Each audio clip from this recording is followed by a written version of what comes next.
Neymar প্রতিদিনই কড়া নাড়ছেন আনচেলত্তির দরজায়। সান্তোসের জার্সিতে আরও এক গোল করলেন ব্রাজিলিয়ান সুপারস্টার। বস আনচেলত্তির সাজানো বিশ্বকাপে স্কোয়াডে থাকার অপেক্ষা যেন ক্রমেই ফুরোচ্ছে। ফ্যানরা আর ধৈর্য রাখতে পারছেন না। নেইমার তো খেলছে পুরো ৯০ মিনিট, গোলও করছে, আর কি লাগবে।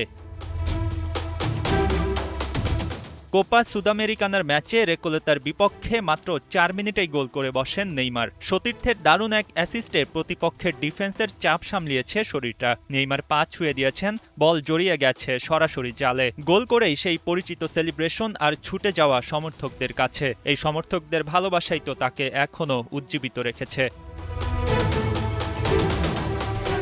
রেকোলেতার সাথে ম্যাচটি জেতা হয়নি। হাফ টাইমের ঠিক আগে পাওয়া পেনাল্টিতে সমতায় ফেরে দলটি। ১-১ গোলের ড্রতে নির্ধারিত ৯০ মিনিট শেষ হয়। ম্যাচ সেরার পুরস্কার জোটে নেইমারের ঝুলিতে। তবে এখন নেইমারের জন্য বড় পুরস্কার যেন হয়ে দাঁড়িয়েছে বিশ্বকাপ দলে জায়গা করে নেয়া।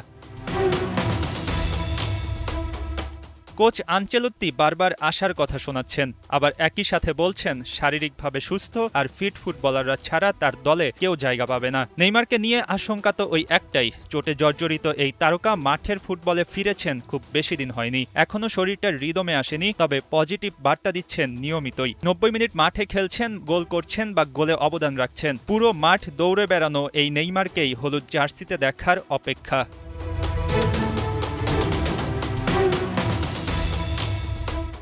সবশেষ আপডেট অনুযায়ী কোচ আনচেলত্তি জানিয়েছেন ব্রাজিল ফুটবল এবং তিনি নিজেও নেইমারকে পর্যবেক্ষণ করছেন। এখনও ২ মাস হাতে আছে সবকিছু বিবেচনা করার জন্য। নেইমার জুনিয়রের প্রতি ইতালিয়ান কোচের সেই বিশ্বাসটা আছে যে শতভাগ ফেরার সক্ষমতা এই সুপারস্টারের আছে। অপেক্ষা প্রতিদিনই যেন মধুর হচ্ছে ব্রাজিল ও নেইমার ভক্তদের। মঈন হাসান, ৭১।